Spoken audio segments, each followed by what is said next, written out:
Satara express news चॅनलचे मुख्य संपादक व डेरवण गावचे सामाजिक कार्यकर्ते शंकर माने यांच्या पाठपुराव्याने कराड दाढोली एसटी डेरवणमध्ये चालू करण्यात आली। निमित्त आणि डेरवण गावाची 40 वर्षाचं एक स्वप्न आज पूर्ण होत आहे की गावातून एसटी महामंडळाने एसटी सुरू केलेली आहे आणि त्याबद्दल आमच्या गावचे माजी सरपंच आपल्याला 2 शब्द सांगतील। मी त्यांना विनंती करतो की त्यांनी आपले मनोगत व्यक्त करावे। आज खऱ्या अर्थानं आमचा डेरवण गाव हा खरोखर स्वातंत्र्य सैनिक आहे आणि स्वातंत्र्य सैनिकांची मनोभावना गेले कित्येक वर्ष या डेरवण गावाला एसटी पासून वंचित होते। त्या एसटीला आज खऱ्या अर्थानं चांगलं स्वरूप आलं आणि डेरवण गावाला आमच्या बहिरी केदारबाजी यात्रेनिमित्त आजपासून बऱ्यापैकी कराड चाफळ दाढोली ही एसटी आजपासून चालू केली।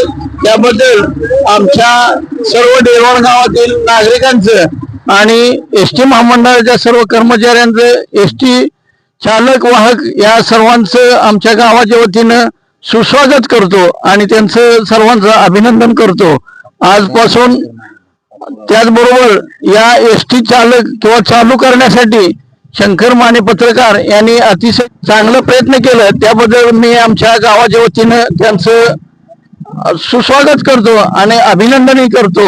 आता इथून पुढे आपल्या गावाला एसटी सतत चालू राहील ही अपेक्षा करतो आणि मी माझे 2 शब्द संपवतो। जय हिंद, जय महाराष्ट्र, जय भीम।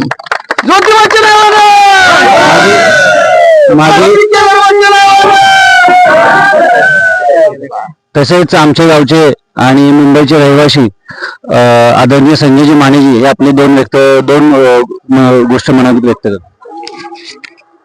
आपल्या डेरवण गावचे सुपुत्र पत्रकार शंकर माने जे काम गावानं केलं नाही ते काम एक सामान्य कार्यकर्ता म्हणून त्यांनी केलं। 30 वर्ष आज गावामध्ये एसटी आली नाही, त्याचा पाठपुरावा त्यांनी केला। त्यांनी मला सुद्धा फोन केला होता की सरनाईक साहेबांना सांगा, पण थोडंसं आमचं वैयक्तिक काहीतरी होतं प्रॉब्लेम सरनाईक साहेब, त्यामुळे आम्ही ते लेटर त्यांना देऊ शकलो नाही। पण मी शंकरचं खरोखर अभिनंदन करेन की पुरेपूर प्रयत्न करून त्याने गावाला यश दिलं। हे काही राजकीय व्यासपीठ नाहीये, पण जे चालू झाले एसटी आपल्यासाठी सगळ्यासाठी चालू झाले, ह्याच्यासाठी ग्रामपंचायत असू द्या, नाहीतर गाव असू द्या, आपला सगळा परिवार असू द्या, याचा सगळ्यांनी पाठपुरावा पण हे करून लोक एसटीला सहकार्य केलं पाहिजे, तरच ती एसटी चालू राहील।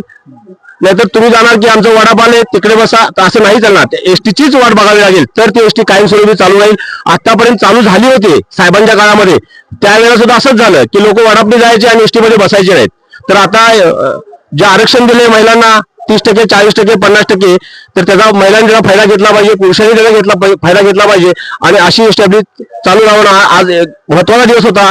जे आपली देवाची यात्रा आहे केदारबाची, आणि त्या दिवशी जे एसटी आपल्या गावामध्ये आले, मी शंकर माने खरोखर आणि त्यांना पाठपुरावा करायला धनंजय असतील, सरपंच असतील, माजी सरपंच असतील, मी पण असेल स्वतः आणि सगळे गावातले सगळे गाव असेल, तर त्याच्यासाठी त्याचा खूप खूप अभिनंदन आणि त्यांना यश येवो की एसटी बंद नाही होणार, त्याची त्यांनी पुरेपूर काळजी घ्यायची। गावाने जास्त याला पाठपुरावा केला पाहिजे, ग्रामपंचायतीने पाठपुरावा केला पाहिजे, सगळ्यांनी सहकार्य केलं पाहिजे, तर एसटी चालू राहील आणि सगळ्यात ठीक आहे।